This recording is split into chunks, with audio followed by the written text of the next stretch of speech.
O milagre está em sua casa. É o tema deste vídeo de hoje.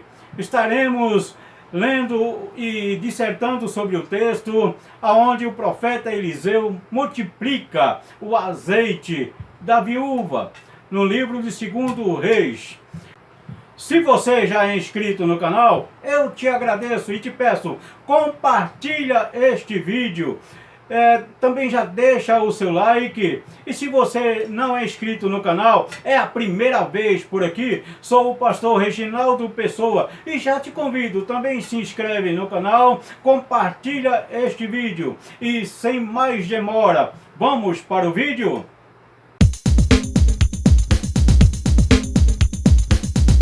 Que a paz de nosso Senhor e Salvador Jesus Cristo esteja com cada a vida.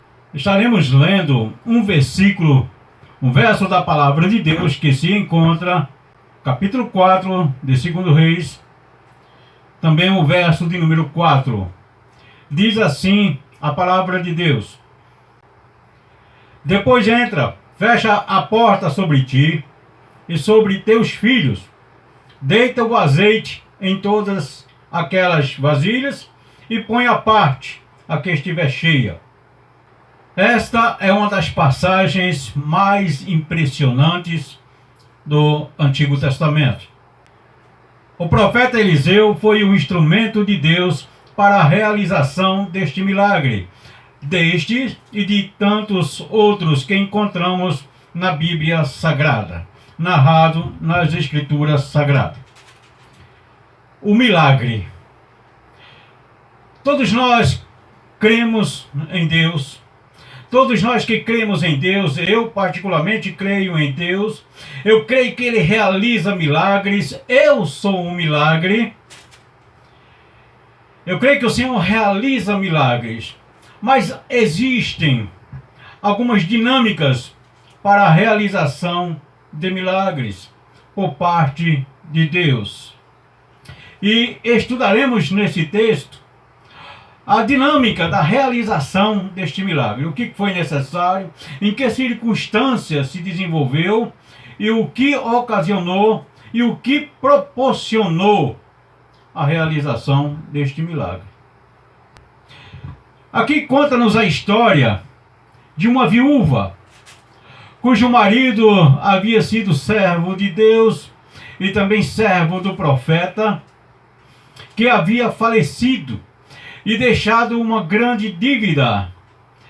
E agora os credores dessa dívida chegaram para a viúva e disseram para ela: olha, tal dia nós voltaremos aqui, e se você não tiver com que nos pagar, levaremos teus filhos como escravo para saldar a dívida. E esta viúva, ela se viu em grande apuro, em grande prova. Ou seja, a situação para ela ficou demasiadamente escura.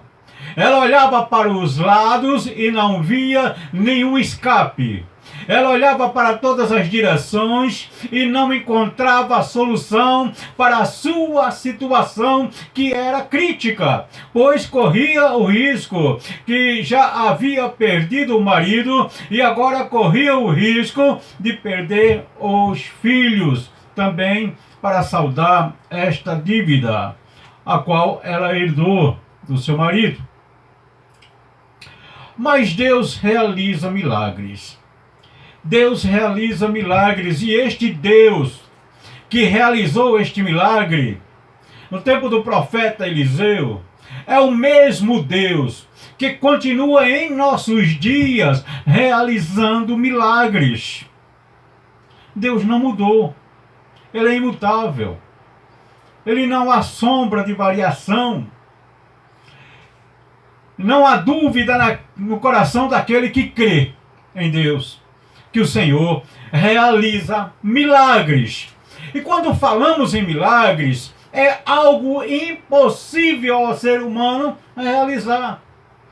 Enquanto há a possibilidade humana, aí ainda temos as consequências de algumas realizações que poderão realizar uma benfeitoria e transformar numa cura, numa situação mais favorável.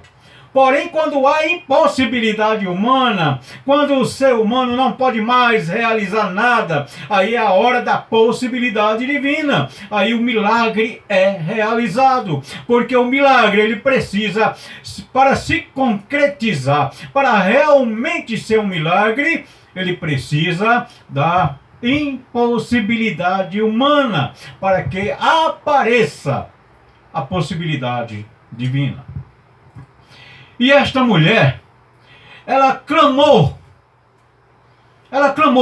ao profeta Eliseu e disse: o meu marido, teu servo, faleceu e deixou essa dívida, e agora os credores voltarão em minha casa e irão levar os meus filhos para saldar esta dívida. E o profeta, aqui encontramos algumas consequências. Primeiro, que havia a necessidade humana. Havia a necessidade humana. E o profeta, ao ouvir o clamor da mulher, clamor é chorar em voz alta. Clamar é chorar em voz alta. E o profeta, ele teve compaixão desta mulher. Ele teve compaixão desta viúva, porque ela pediu ajuda em clamor. Às vezes, nós precisamos chorar em voz alta para que o Senhor atenda o nosso clamor. Em outras situações, vamos no silêncio.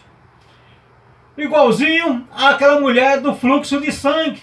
Ela foi silenciosa. Mas, porém, a maioria das situações, o clamor é a evidência da fé. Porque ninguém vai clamar por socorro a quem não pode lhe atender. Ou se não tiver fé, que será socorrido. E o profeta, com compaixão daquela mulher, olha para aquela viúva e pergunta: o que tens? O que tens em casa? Ele não perguntou o que tens em outro lugar. O que tens, se fosse hoje, ele não perguntaria o que tens no banco. Ou o que tens, mas seria o que você possui. O que está ao teu alcance. E aquela mulher, ela respondeu ao profeta a circunstância que ela se encontrava. Eu não tenho nada. Quase nada, quer dizer, era tão pequeno que ela possuía, que ela até esqueceu. Era tão pouco, era tão insignificante, que ela no momento ela esqueceu, ela disse: a não ser uma vasilha com um pouquinho de azeite. Uma vasilha. Muitos dizem a vasilha de azeite. A versão que diz a vasilha de azeite. Mas era tão pouco a quantidade do azeite que a mulher até esqueceu que possuía. E aqui que nós vemos a realização de um grande milagre. Porque se ela tivesse muito azeite, não seria milagre, seria uma solução prática, uma solução lógica. Porém, ela diz: eu tenho apenas a botija. É tão pouco azeite que é só a botija que está abusada por dentro. E o profeta lhe entrega a chave do milagre. Então vai para a tua casa. Pede aos vizinhos. Pede muitos e não poucos. Pede vasos emprestados. Pede vasos emprestados. Eu não vou entrar aqui na consequência dela ser realizada e ter um bom relacionamento com os vizinhos. Mas agora ela estava com a necessidade e ela tinha os seus ouvidos, adentrou uma ordem de um profeta, a qual ela disse: homem de Deus. Então disse: vai para a tua casa, pede vasos emprestados aos vizinhos, pede muitos vasos, não pede pouco não, pede bastantes vasos. Pede bastante vasos. era pouco. Mas o pouco com Deus era pouco que ela possuía. Mas Deus estava no negócio. E quando Deus está no pouco que você possui, o pouco que você possui, o pouco que eu estou possuindo, torna-se muito. Torna-se muito. Agora, o muito sem Deus não é nada. E aquela mulher ouviu também a seguinte ordem também do profeta. Após pedir vasos emprestados, entra tua casa, fecha a porta sobre ti.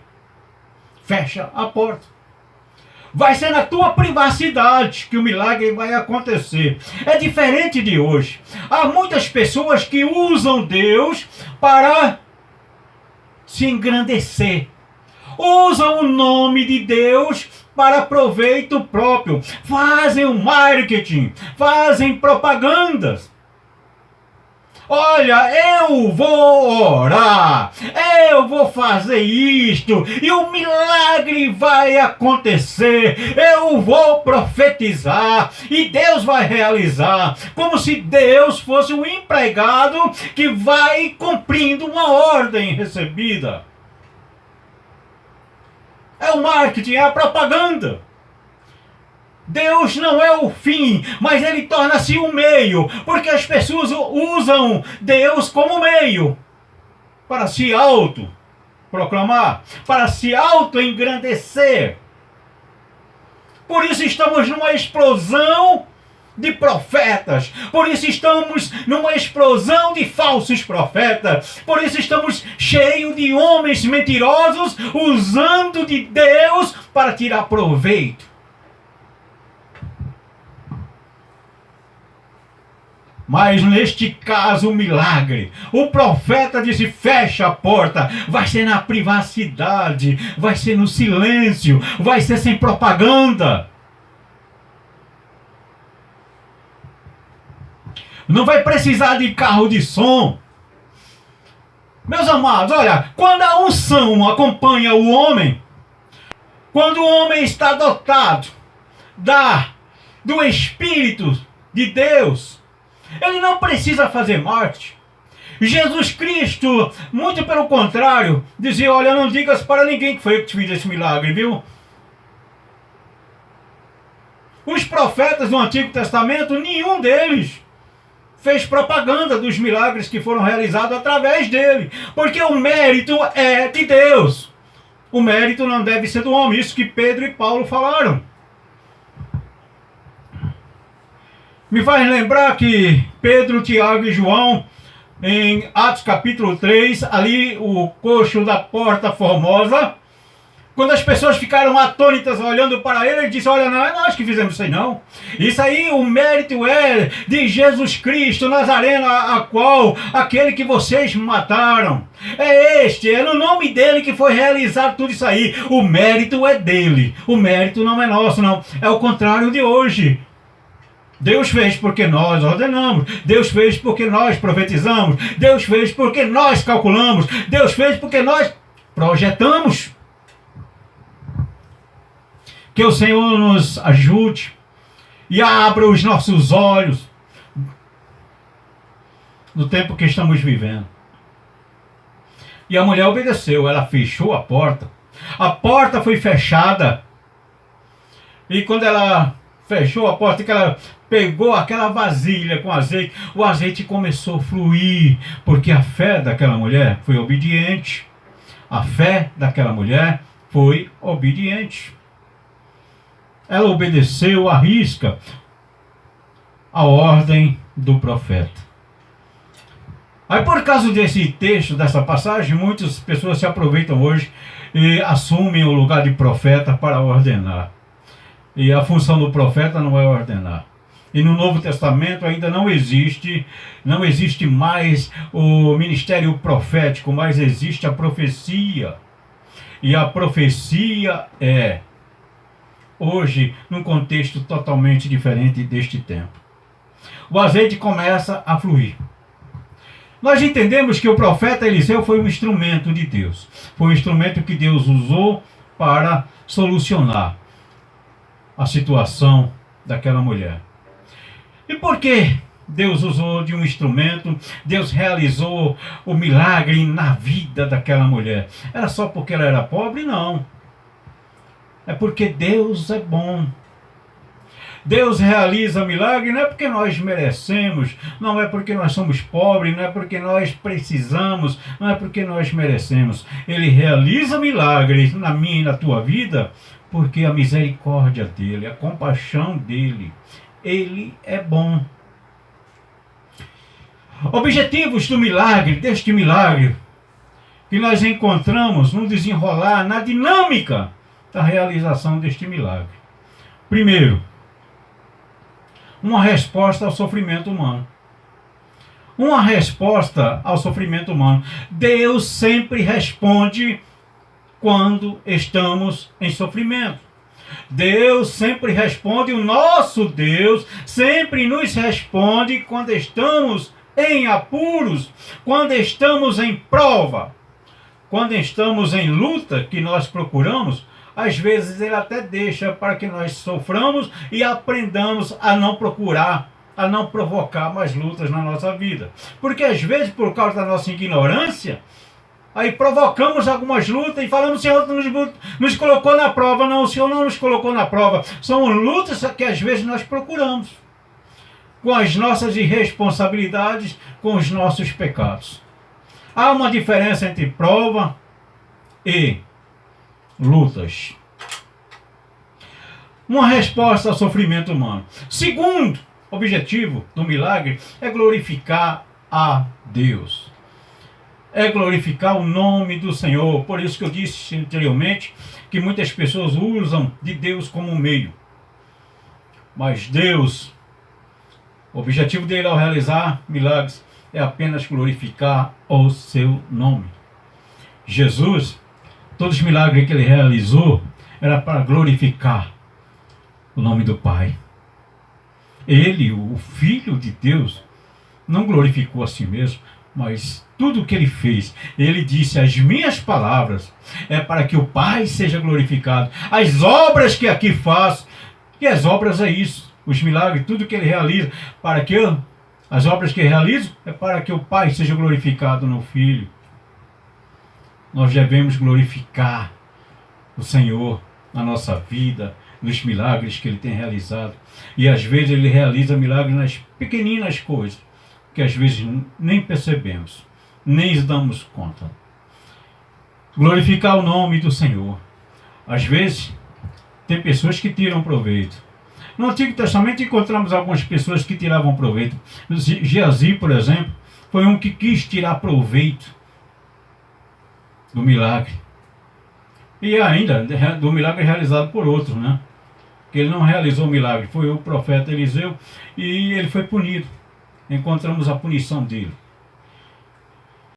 A multiplicação, isso nos faz nos lembrar na multiplicação dos pães e dos peixes que Jesus realizou para atender o sofrimento daquela população, daquele povo que ali estava naquele momento e glorificar o nome do Senhor. Meus amados, que o Senhor nos ajude, que o Senhor nos guarde e que possamos clamar a Deus. Os milagres hoje cessaram, parece, tanta escassez de milagres. Por quê? Porque as pessoas estão se glorificando a si mesmo. Vamos glorificar o nome do Senhor. Vamos estar atentos para não querermos glorificar o nome de ninguém. Ninguém realiza milagres na face deste planeta. E eu encontro muitas pessoas dizendo: aquele homem é um homem de milagres. Aquele homem faz tantas coisas. E Deus é deixado em segundo aspecto, o terceiro, o quarto. O Senhor precisa realizar milagres na vida das pessoas que glorifiquem o seu nome. Que o Espírito Santo de Deus nos ajude e que nós possamos entender e compreender e sempre glorificar o nome do Senhor. Que o Senhor abençoe a tua vida e a vida da sua família de uma maneira espetacular. E até o próximo, se o Senhor Deus assim permitir.